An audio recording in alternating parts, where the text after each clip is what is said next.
하나님께서 재판장을 세우라 이렇게 말씀하셨습니다. 각 성에서 재판장을 세워서 공의로 판결하라 그랬습니다.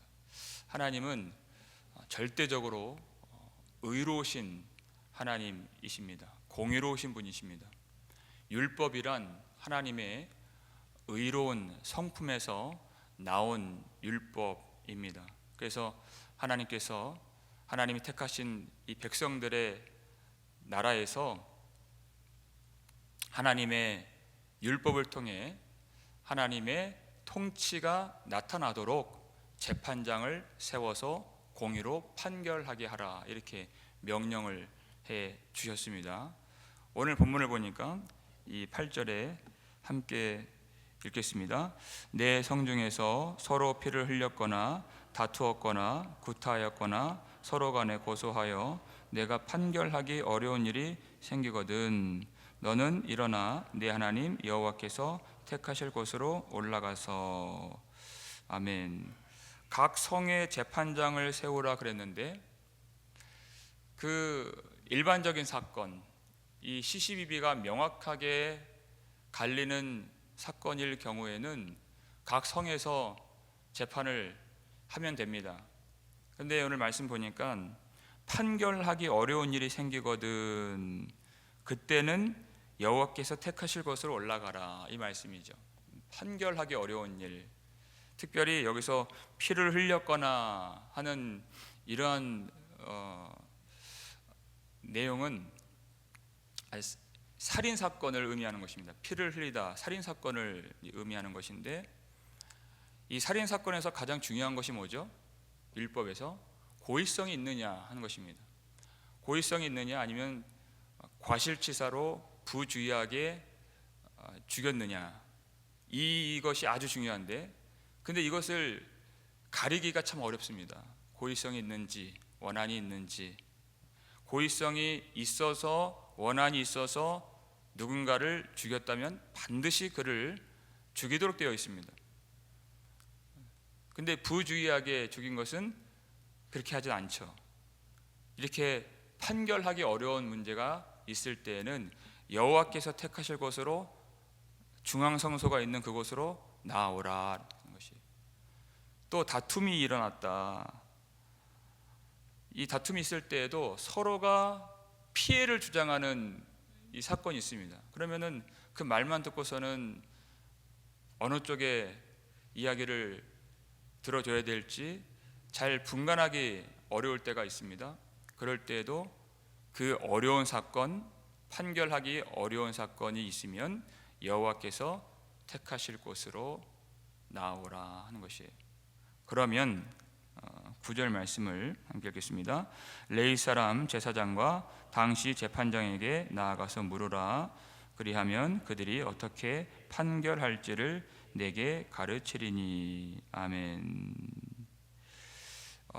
예루살렘 중앙성소가 있는 곳에 중앙법원이 있고 최고의 법정이 있게 될 것이다 그 말씀이죠.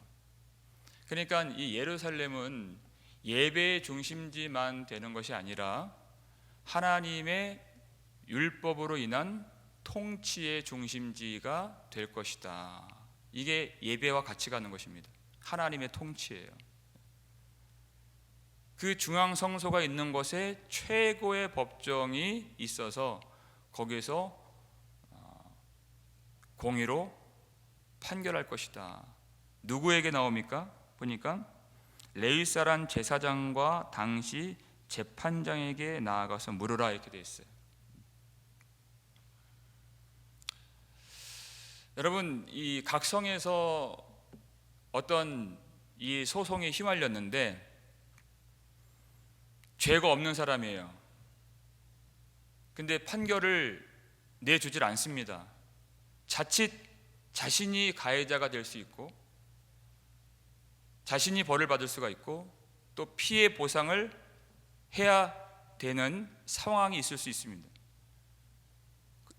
그 성에서 그 재판이 해결되지 않는다면 그 당사자 입장에서 그가 얼마나 억울하겠습니까? 그가 무엇을 추구할까요? 그는 너무나도 목마름으로 공의를 추구하게 되어 있어요. 바르게 판결받기만을 추구하게 되어 있어요.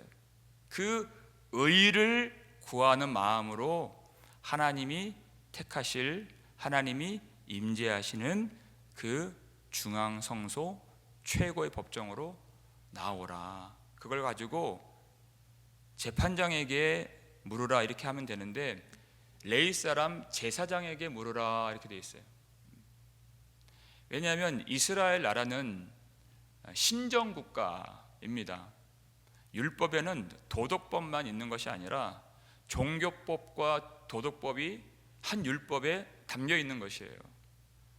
그래서 그 율법을 잘 알고 있는 제사장이 재판에 참여하여서 재판장 역할을 하는 나라가 이스라엘 나라인 것입니다.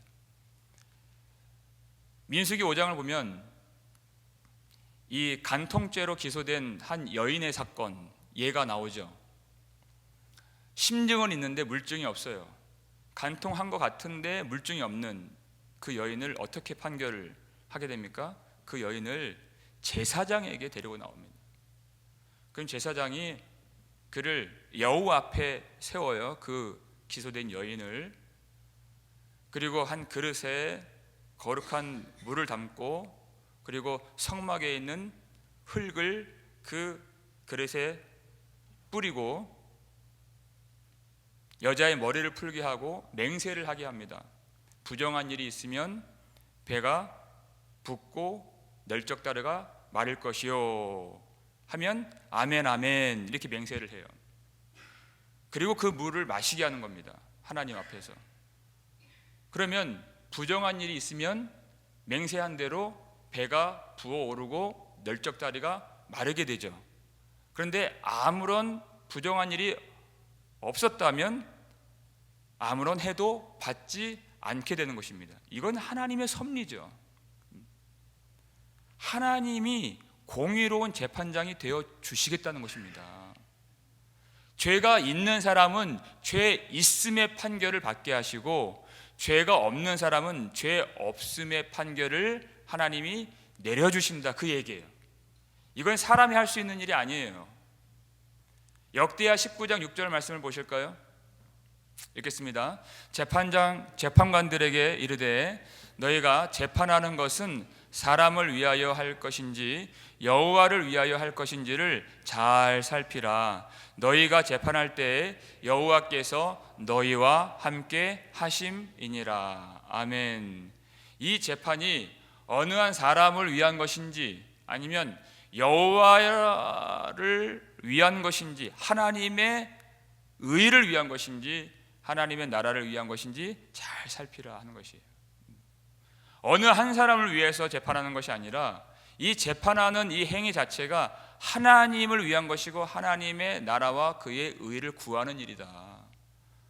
하나님의 나라는 의로운 나라인데 이 재판이 바로 서야 하나님의 나라가 바로 서게 되는 것이다. 그래서 너희가 재판할 때 여호와께서 너희와 함께 하심이니라 하는 것이에요.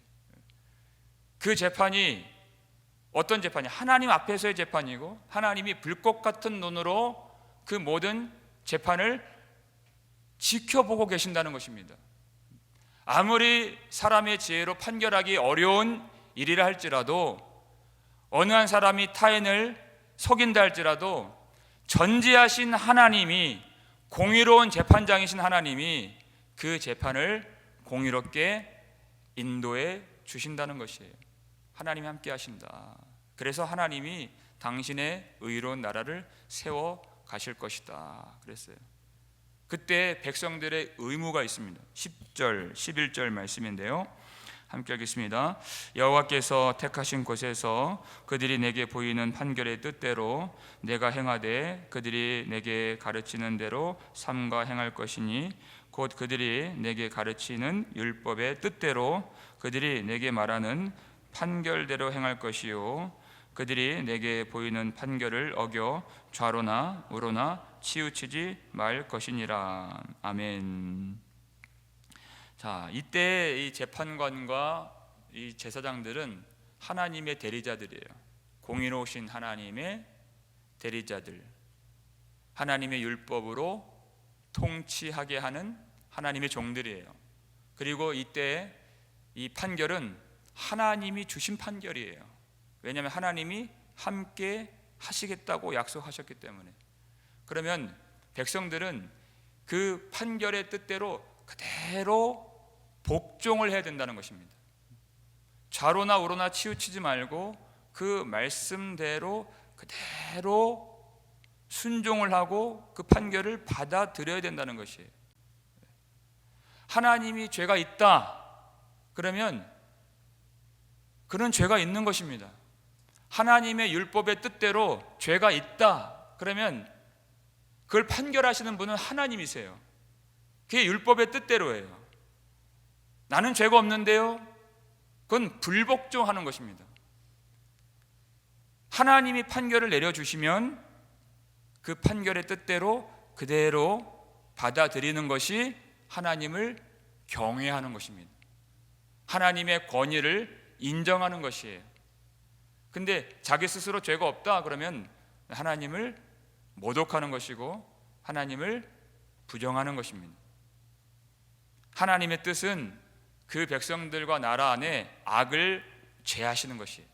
하나님의 나라는 의로운 나라이기 때문에 재판장들은 공의로 재판을 하는 것이 의무이고 백성들은 그 하나님이 함께 하시는 공의로운 판결을 그대로 받아들여야 되는 것입니다. 그래야 하나님의 나라가 설 수 있는 것이에요. 우리 12절 말씀 보시면 함께 읽겠습니다. 사람이 만일 무법하게 행하고 내 하나님 여호와 앞에 서서 섬기는 제사장이나 재판장에게 듣지 아니하거든 그 사람을 죽여 이스라엘 중에서 악을 제하여 버리라. 만일 무법하게 행하고 재판장, 제사장의 판결을 듣지 아니하거든 그를 죽여서 이스라엘 중에서 악을 제하라. 악을 제하라. 그 판결을 받아들이지 않는 것은 하나님의 권위를 인정하지 않는 것이기 때문에 그는 하나님의 백성일 수가 없다. 그를 죽여서 이스라엘 중에 악을 제하라. 여러분, 하나님의 나라는 오직 하나님의 말씀에 순종하고 하나님의 뜻에 복종하는 자만이 들어갈 수 있는 나라인 것입니다. 그런데 여러분, 이 성경을 읽다 보면 재판관들인데 불의한 재판관들이 많이 나와요. 제사장들인데 제사장들이 범죄할 때가 참 많이 나와요. 재판관들이 뇌물을 받고 불의하게 판결하면 그래서 의로운 자를 죄 있다 하고 죄 많은 자를 자기 마음대로 의롭다 한다면 하나님의 나라가 세워지지 않는 것이에요. 제사장이 범죄하는데 어떻게 하나님의 율법을 가르쳐요? 어떻게 하나님의 의를 가르쳐요? 가르칠 수도 없고 배울 수도 없는 그런 나라가 될 때가 참 많이 있습니다. 그래서 하나님이 약속을 해주세요. 하나님의 나라는 그러한 자들이 세우는 것이 아니라 하나님께서 장차 보내주시는 진정한 재판장, 참으로 의로운 재판장, 그리고 우리가 따를 수 있는 완전한 제사장, 하나님이 보내주시겠다. 우리 구주 예수 그리스도를 보내주시겠다. 우리를 하나님께로 온전하게 인도해 주시고 하나님의 말씀을 있는 그대로 하나님의 빛으로서 가르쳐 주시는 대제사장을 하나님이 보내주시고 모든 판결을 완전한 의로서 내려주시는 의로운 재판장이신 예수 그리스도를 보내주시겠다. 주님이, 하나님이 이 말씀을 통해서 우리에게 약속을 해주십니다. 그 예수 그리스도를 믿고 그 예수 그리스도의 말씀에 순종하는 자들에게는 반드시 마지막 날에 하나님이 칭찬해 주시고 상을 주신다고 약속을 해 주신 것이에요. 여러분, 믿음을 가지고 살아갈 때에는 이 세상에서, 이 땅에서 억울한 일을 당할 때가 참 많이 있습니다. 이 불의한 세상에서는 위로받지 못하는, 인정받지 못하는 그 믿음을, 그 성도의 의를 인정받지 못하는 어두운 세상이고 어그러진 세상이라고 그랬어요. 여러분, 그 문제가 있다면 이 세상 법정에서 해결받지 못하고 원통함과 억울함과 또 박해를 받으면서 눈물을 흘리며 사는 성도들에게 주시는 말씀이에요. 그걸 가지고 하나님이 공의로 재판하시는, 하나님의 의로서 공의로 재판하시는 예수 그리스도를 기다리고 소망하고 바라보라는 것입니다. 우리의 소망은 이 세상에 있는 것이 아니에요.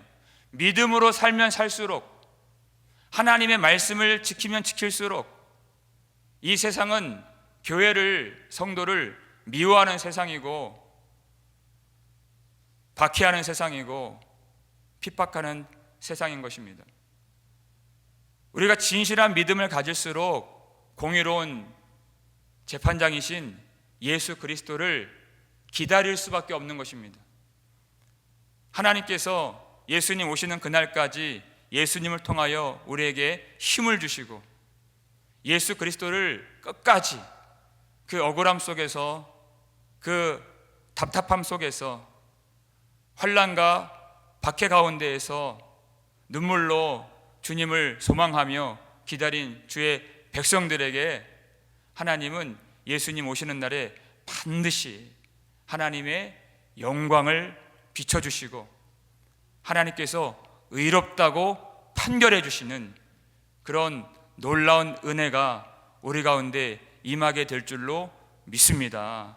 그날까지 우리는 하나님의 나라, 예수님이 오셔서 완성하실 하나님의 나라만을 구하고 예수님께서 이루실 하나님의 의만을 추구하여서 주님만 바라보면서 끝까지 율법의 뜻대로 바른 길로, 옳은 길로 걸어가실 수 있는 저와 여러분 되시기를 주님의 이름으로 축원합니다.